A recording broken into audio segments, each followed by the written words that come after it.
Hello friends, welcome to my YouTube channel. First of all, I would like to thank you all for loving me and supporting me so much in my first video. I'm overwhelmed with your love. Thank you very much. Please keep this support in future also. Thank you. Now coming back to the topic, today's topic is part 2. As you have seen in the first topic, that we have a video that I've shared a day before, previously yesterday. The topic of the yesterday was case study of Sri Lanka and Belgium. Now coming to the next topic, that is majoritarianism in Sri Lanka. I would like to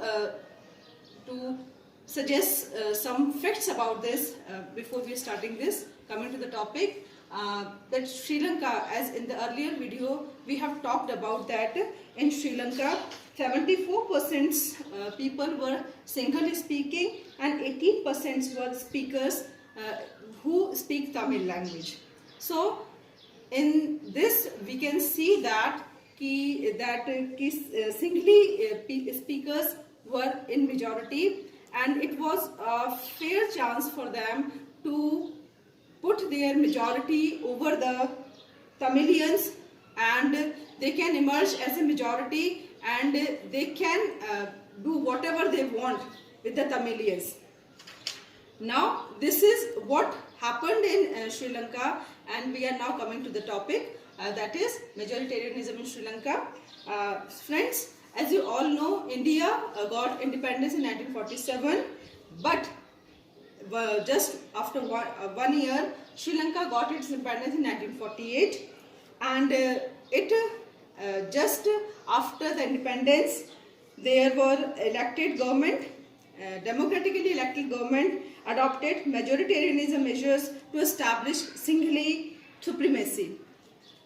Although they were elected by all, but they implemented their single supremacy over all of the population, and in this regard they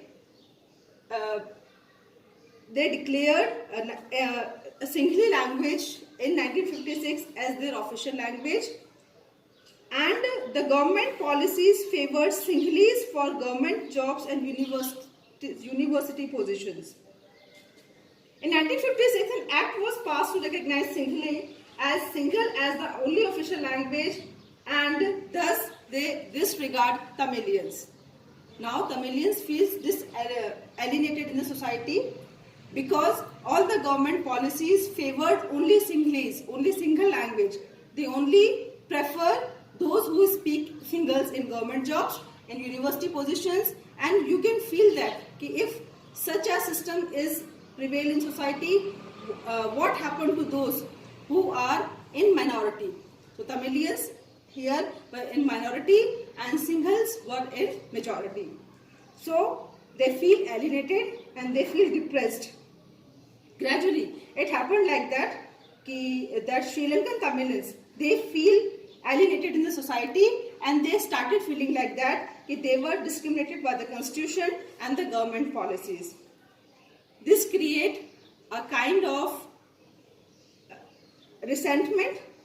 This creates a kind of strain in the society. The relations between the Singhal and Tamilians started getting strained, and all these government policies, all these government measures which is coming one after another, gradually increase the feeling of alienation among the Sri Lankan Tamils. They felt that none of the major political parties led by the Buddhist Singhals leader was sensitive to their culture and their language. That's why they felt that the constitution and government policies denied them equal political rights, discriminated against them in getting jobs and other opportunities, and ignored their interest. As a result, the relations between the Singhals and Tamils, they started getting tense, they are getting strained over time, and this resulted in the mass dissatisfaction when the Singhalese, they started launching their parties and they started struggles for regional autonomy and the equality of opportunity in securing education and jobs. But their demand was repeatedly denied. Sinhalese repeatedly denied their demand, and they were not want to get what Tamilians want in Sri Lanka. By 1980s, several political organizations were formed demanding an Tamil Eelam state. Tamil Eelam, the problem between the Sinhala and Tamils get so much on that larger scale that they started demanding for their own nation, which they will call that Tamil Eelam. And this created a chaos in Sri Lanka. The distrust between the two communities turned widespread conflict between the two societies, Sinhalese and Tamils, and this created a civil war. As a result of people of both the communities have been killed, many families were forced to leave Sri Lanka, and this was a great setback to the nation. So, in summary of all this, I would like to tell you, when power is not shared equally among the different ethnic groups of a country, of a nation, this can create a civil war. This can create a chaos to the country, and it is really a great setback to the nation, a great setback to the democracy.